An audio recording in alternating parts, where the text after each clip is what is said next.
Selamat sore, Assalamualaikum warahmatullahi wabarakatuh. Sore Bu, Waalaikumsalam warahmatullahi wabarakatuh.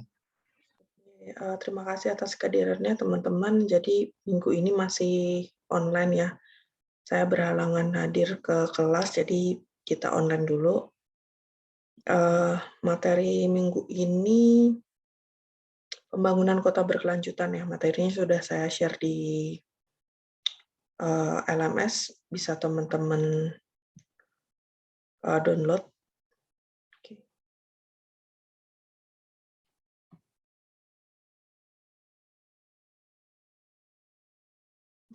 Oke.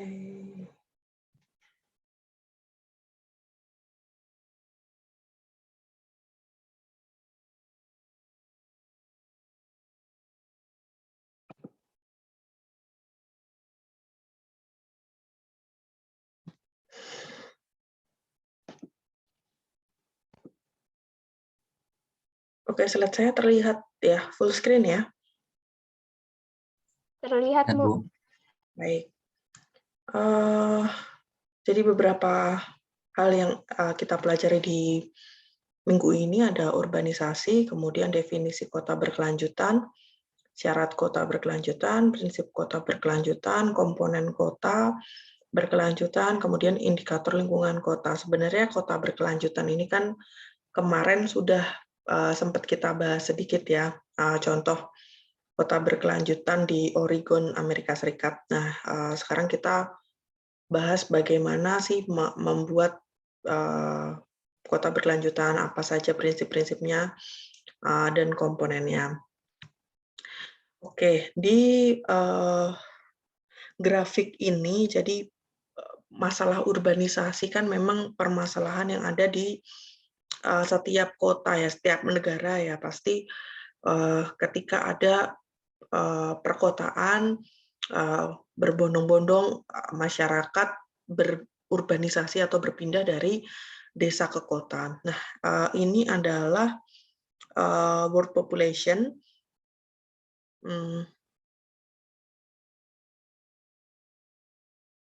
yang diproyeksikan dari tahun ke tahun. Jadi teman-teman bisa lihat di sini di tahun 90-an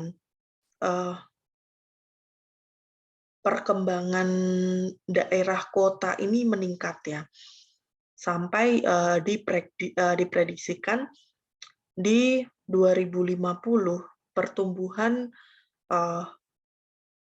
masyarakat kota ini meningkat, dan pertumbuhan masyarakat desa karena telah ditinggalkan penghuninya, seperti itu penghuni yang produktif gitu ya, telah bermigrasi ke daerah kota. Kita lihat di Indonesia gitu. Indonesia ini saya ngambil dari Bappenas ya, BPS di 2014. Ini adalah proyeksi tren urbanisasi. Jadi Indonesia ini menjadi salah satu negara dengan pertumbuhan urbanisasi tercepat di dunia. Nah, data proyeksi penduduk dari BPS ini teman-teman bisa lihat di tahun 2020 sekitar 56% penduduk Indonesia tinggal di wilayah perkotaan, dan diprediksikan jumlahnya akan meningkat menjadi 66% di tahun 2035. Jadi ini penelitian dari World Bank gitu ya. World Bank juga memperkirakan di tahun 2040 70% dari penduduk Indonesia ini akan tinggal di perkotaan gitu ya. Jadi untuk mengantisipasi bagaimana agar daerah kota dan daerah pedesaan ini bisa seimbang gitu, kita perlu adanya langkah-langkah untuk mengatur masalah urbanisasi ini. Nah, ini kenapa kota lebih menarik gitu ya daripada pedesaan. Nah, daya tarik kota ini kan mendorong terjadinya urbanisasi yang disebut pull factor atau faktor penarik. Pemicunya sebenarnya bukan hanya permasalahan ekonomi, tetapi sosial budaya dan pelayanan kehidupan ini juga berpengaruh pada case urbanisasi gitu ya. Kalau secara umum kita ya ngerti bahwa kenapa orang desa berpindah ke kota gitu ya, karena mungkin di faktor ekonomi, mendapatkan pekerjaan di wilayah perkotaan, atau harapan pekerjaan karena di desa dia tidak menemukan pekerjaan, kemudian berharap di kota dia akan mendapatkan pekerjaan. Kemudian dari segi sosial budaya gitu ya, perpindahan dari desa ke kota gitu ya, ada yang mendapatkan sekolah di daerah kota, kemudian atau ikut keluarganya merantau di daerah perkotaan, kemudian ingin mendapatkan pendidikan yang lebih tinggi, kemudian untuk pelayanan kehidupannya juga kota dianggap lebih modern. Padahal permasalahan akibat over urbanization itu akan banyak sekali dan kompleks. Seperti jadi negara berkembang itu negara yang faktor kependudukannya ini sebenarnya banyak sekali bisa kita pelajari ya, karena contohnya nyata gitu ya. Contohnya di sini over urbanization ini terjadi di daerah Jakarta.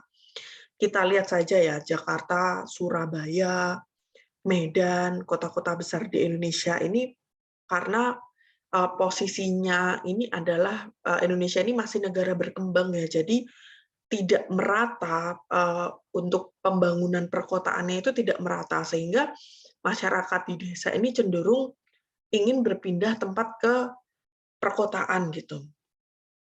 Jadi padahal di Jakarta ini karena over urbanization ini adanya terjadi banyak masalah dari kemiskinan, kemudian transportasi karena macet gitu, kemudian banyaknya pedagang kaki lima. Kalau teman-teman di Jakarta pasti melihatlah banyak banyak ketimpangan terjadi gitu ya di gedung-gedung tinggi, tapi banyak anak jalanan, gelandangan, pengemis, pengangguran, kemudian banyak juga pemukiman kumuh, meningkatnya kriminalitas, kenakalan remaja, dan lain-lain. Nah, hal ini yang perlu diantisipasi gitu, sehingga pemerintah perlu melakukan strategi-strategi untuk membangun perkotaan lain sehingga tidak terpusat pada kota-kota besar yang sudah dibangun.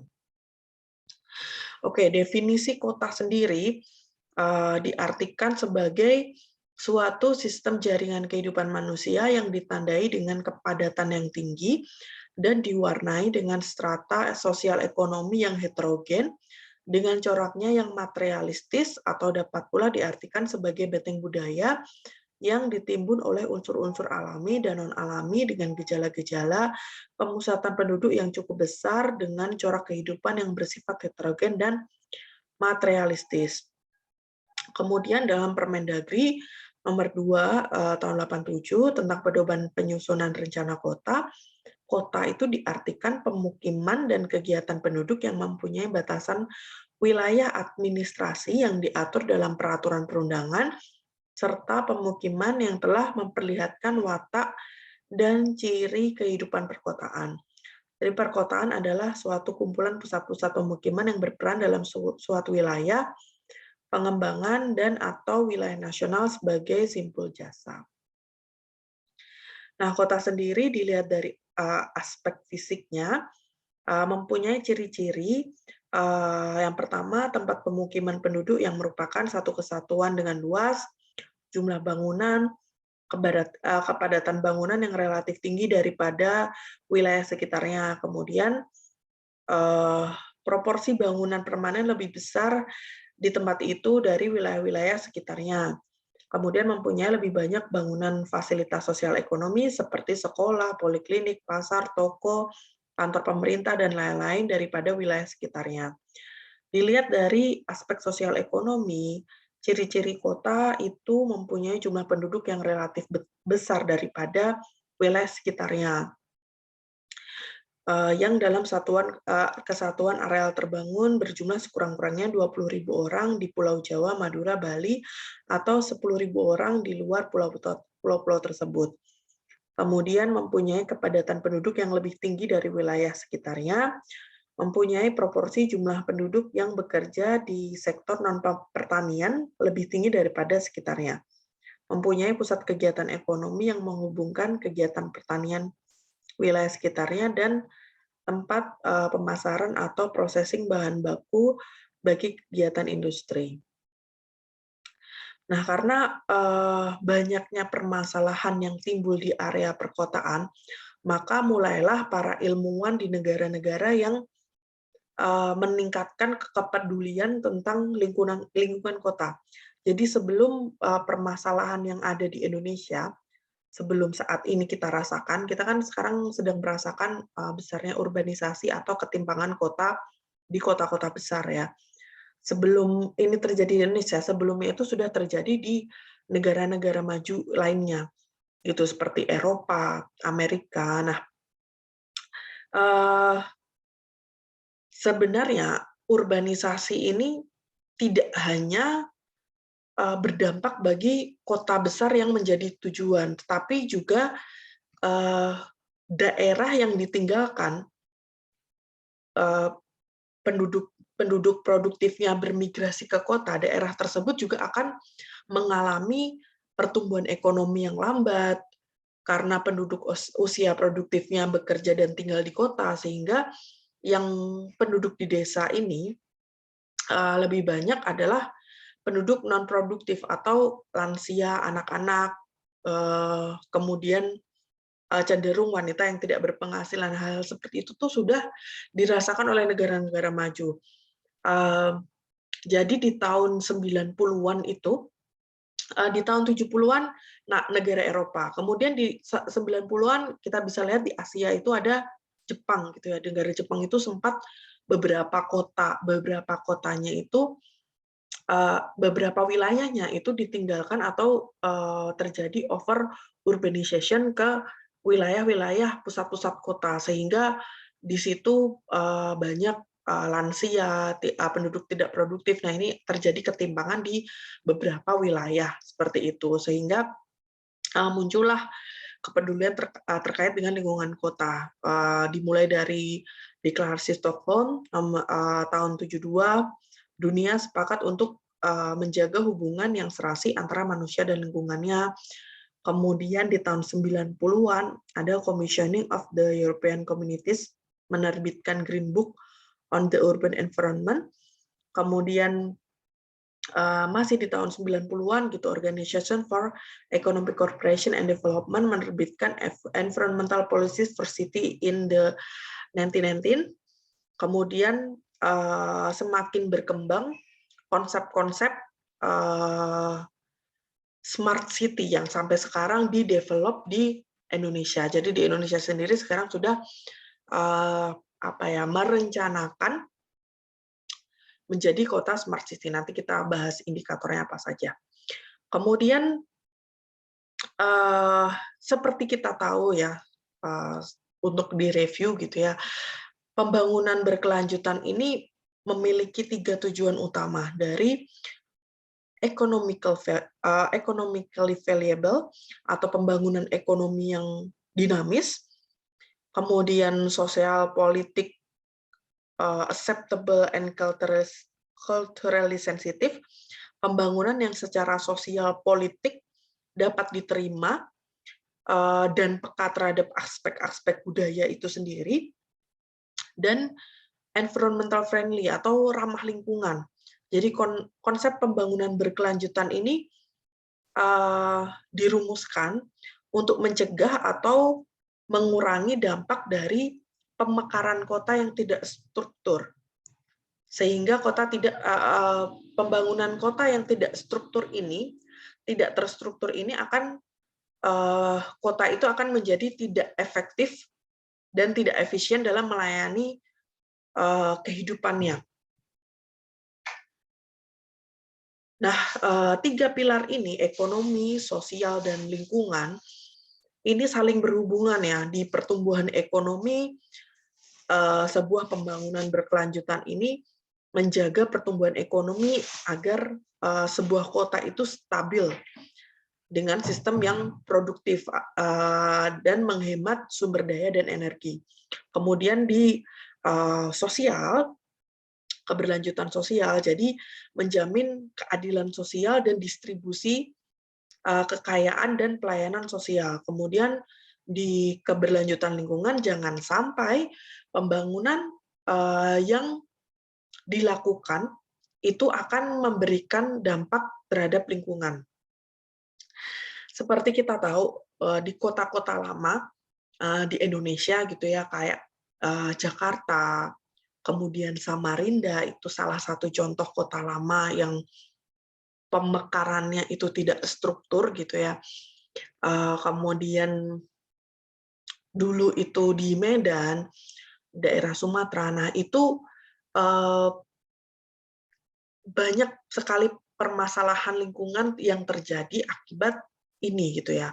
Sehingga akibat pembangunan, sehingga malah permasalahan lingkungan ini menjadi concern utama, bukan lagi sekarang membangun agar ekonomi meningkat, tetapi kita membayar atau kita menghabiskan dana untuk mengatasi masalah lingkungan tersebut.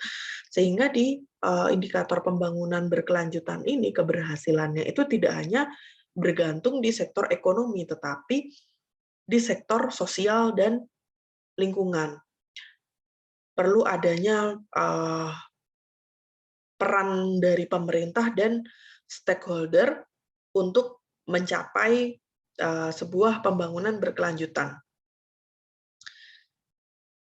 Oke.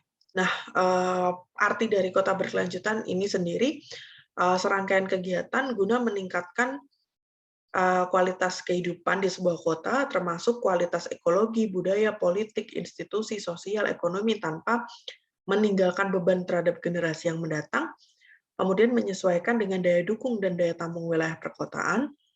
Kemudian ada yang mengartikan juga kota berkelanjutan adalah kota yang kepentingan sosial ekonomi diharmonisasikan dengan kepentingan lingkungan dalam rangka memastikan keberlanjutan perubahan. Pada dasarnya berarti berkesinambungan dalam situasi yang berubah. Kemudian kota berkelanjutan berarti dia harus layak secara ekonomi, nyaman secara sosial, dan ramah lingkungan. Lebih khusus merupakan tempat manusia hidup dengan pendapatan yang memadai, keamanan, dan kualitas hidup terjamin. Nah, kota berkelanjutan tergantung juga pada hubungan masyarakat dengan lingkungannya. Kota yang mampu melindungi dan memelihara sumber daya alam di kota dan wilayah sekitarnya agar dapat dimanfaatkan secara berkelanjutan. Nah, ini adalah 5 pilar konsep perkotaan dan kota masa depan yang dikatakan berkelanjutan dan kompetitif gitu ya. Yang pertama adalah livable city atau kota layak huni. Kota layak huni yang aman dan nyaman. Jadi merupakan gambaran sebuah lingkungan kota yang nyaman sebagai tempat tinggal dan beraktivitas dilihat dari aspek fisik, fasilitas perkotaan, prasarana, tata ruang, maupun aspek non-fisik ya seperti hubungan sosial, aktivitas ekonomi, dan lain-lain. Kemudian yang kedua, kota hijau, green and resilient city, kota hijau dan berketahanan iklim dan bencana, kota yang mengutamakan keseimbangan ekosistem hayati dengan lingkungan terbangun sehingga tercipta kenyamanan bagi penduduk kota yang tinggal di dalamnya maupun bagi para pengunjung kotanya. Ditandai dengan green open space, kemudian green waste, transportation, water, energy, building, dan resilience. Kemudian smart city yang banyak kita dengar ya. Smart city itu sebenarnya apa gitu ya? Adalah kota cerdas berdaya saing yang berbasis dengan teknologi. Jadi menggunakan teknologi informasi untuk menjalankan roda kehidupan kota yang lebih efisien. Jadi kotanya berbasis teknologi informasi untuk optimalisasi layanan publik. Jadi utamanya di bidang smart ekonomi, manusia, governance, mobility, environmental, dan smart living. Nah,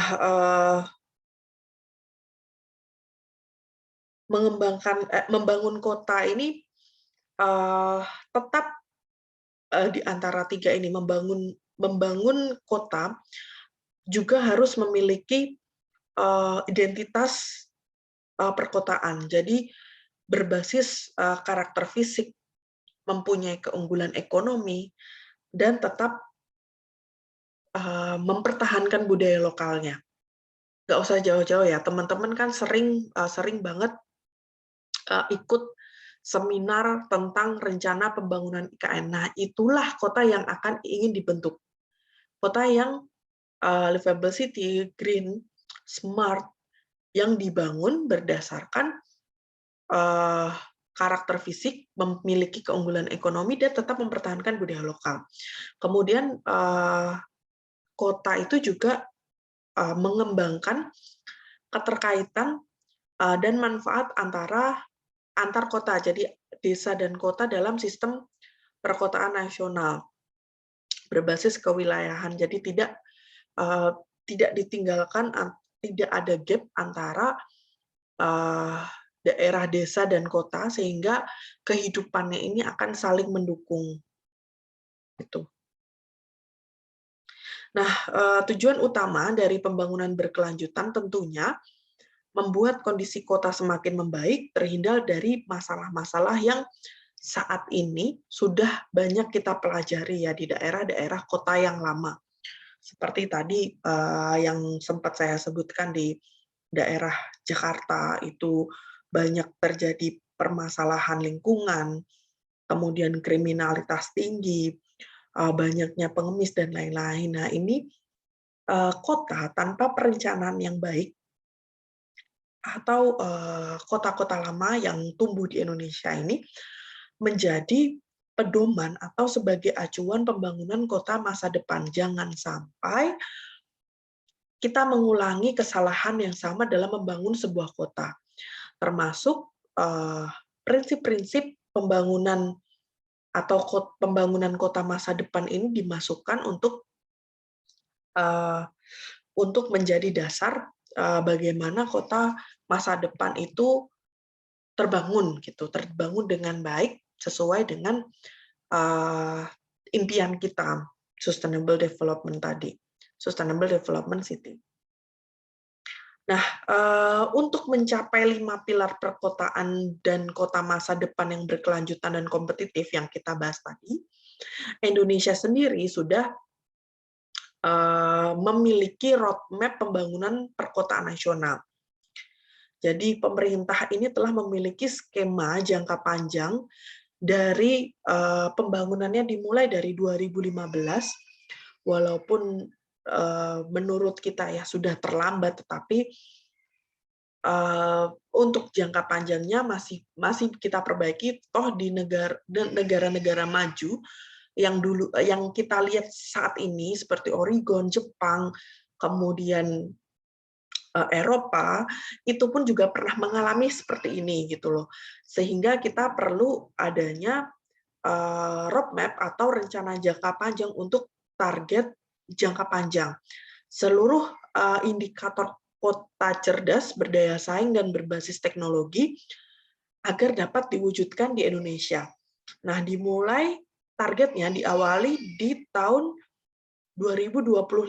Jadi di tahun 2025 ini target Indonesia adalah 100% indikator kota layak huni terwujud di seluruh Indonesia. Tadi kan ada 3 ya, ada layak huni, kota hijau, dan kota cerdas. Nah, di 2025 kota layak huni ini terwujud di Indonesia. Kemudian target yang kedua di tahun 2035 100% indikator kota hijau terpenuhi di seluruh Indonesia, di seluruh kota Indonesia. Kemudian di 2045 targetnya adalah tercapainya indikator kota cerdas, berdaya saing, dan berbasis teknologi yang terwujud di seluruh Indonesia. Jadi memang konsentrasinya di sampai 2025 ini adalah 100% kota layak huni. Tetapi tidak mengesampingkan juga kota hijau dan kota cerdas. Tetapi target utamanya adalah kota layak huni. Kemudian di 2035 100% kota hijau, di 2045 kota cerdas, seperti itu. Nah, ini syarat untuk mewujudkan pembangunan kota berkelanjutan. Yang pertama ada pemerataan dalam distribusi keuntungan pertumbuhan ekonomi, kemudian ada akses terhadap kebutuhan dasar manusia, keadilan sosial dan hak kemanusiaan, kepedulian dan integritas lingkungan, kepedulian terhadap adanya perubahan sepanjang ruang dan waktu. Jadi kan pertumbuhan kota ini sangat dinamis ya. Apalagi saat ini kita sedang menemui badai dunia bersama-sama ya, ada pandemi COVID-19 ini pasti akan menghambat target-target pemerintahan untuk mewujudkan kota berkelanjutan. Nah, sehingga perlu adanya strategi-strategi pembangunan berkelanjutan yang ditetapkan oleh pemerintah. Kemudian beberapa prinsip kota berkelanjutan, saya ambil dari European Environmental Agency atau EEA. Daya dukung lingkungan, jadi kota harus dikelola, dirancang dalam batas yang ditentukan oleh alam dan daya dukung lingkungan. Ini juga sudah diadopt di peraturan atau perencanaan kota di Indonesia. Jadi setiap kota, setiap wilayah kita harus pembangunannya harus berdasarkan daya dukung daya tampung lingkungan, dibuktikan dengan dokumen-dokumen lingkungan seperti KLHS salah satunya. Kemudian reversibilitas, kota dapat menyesuaikan terhadap tantangan baru dan permintaan dalam jangka aktivitas ekonomi tanpa mengganggu daya dukung lingkungannya, pemanfaatannya, sumber daya alamnya. Kemudian daya lenting, kota sebaiknya bersifat lentur dan dapat menanggapi tekanan eksternal. Kemudian efisiensi, manfaat ekonomi maksimal diperoleh dari tiap unit sumber daya, dan ada jaminan efisiensi kesejahteraan secara maksimal. Kemudian yang terakhir ada keadilan atau pemerataan sumber daya dan pelayanan dapat menjangkau semua warga kota. Kemudian ini beberapa bentuk perkotaan berkelanjutan. Bentuk perkotaan yang kompak, yang membatasi suburban sprawl dan mewujudkan penggunaan lahan yang lebih efisien dibandingkan dengan kawasan pinggiran konvensional, bentuk perkotaan yang menerus, yang berimplikasi bahwa perluasan baru yang dilakukan merupakan kelanjutan dari kawasan perkotaan existing, jadi tetap terkontrol. Kemudian bentuk perkotaan yang terhubung dengan jalan dan koneksi visual dalam wilayah, dan jelas memudahkan penduduk untuk menemukan keberadaan mereka. Kemudian bentuk perkotaan yang beragam berisi campuran penggunaan lahan, penggunaan tipe perumahan, gaya arsitektur, dan harga. Kemudian bentuk perkotaan yang ekologis mengintegrasikan landscape alami ke dalam kota dengan melindungi dan mempertahankan ekosistem lokal sekaligus menyediakan kenyamanan rekreasional bagi penduduk. Nah, ini ada 7 komponen kota berkelanjutan. Yang pertama adalah resilient city, menyiapkan kota untuk berubah, mengelola keberagaman, berketahanan, dan mengurangi resiko. Kemudian green city, membangun kota yang ramah lingkungan dan efisien karbon. Kemudian safe and healthy city, membuat pemukiman kota yang lebih aman dan sehat. Kemudian inclusive city, membangun kawasan perkotaan yang inklusif secara sosial, memberikan hak yang sama bagi para warga untuk mengambil peran dalam keuntungan kota. Kemudian ada plan city atau merencanakan kota yang menjamin proses pengambilan keputusan dan berkelanjutan, Productive city mewujudkan perkotaan yang efisien dan produktif, mendorong warganya untuk memiliki peluang ekonomi yang baik dalam skala lokal ataupun regional. Kemudian imagable city mewujudkan kawasan pemukiman yang memiliki jati diri serta berkearifan lokal. Di sini nilai-nilai budaya dan aspek kesejahteraan tidak ditinggalkan baik dari segi terukur maupun tidak terukur. Nah, beberapa indikator kota yang berkelanjutan ada 3 ya, karena kita tadi ada 3 komponen, ekonomi, sosial, lingkungan. Jadi di indikator sosial, contohnya ini di indikator ekonomi memiliki lapangan pekerjaan, kemudian memiliki tingkat penghasilan yang rendah, dan lain-lain. Kemudian dari indikator sosial ada populasi, sumber daya, kemudian kriminalitas, dan lain-lain. Kemudian di indikator lingkungan berarti minimnya pencemaran atau gangguan lingkungan yang dibangun akibat perkotaan. Baik, sampai di sini ada yang ditanyakan?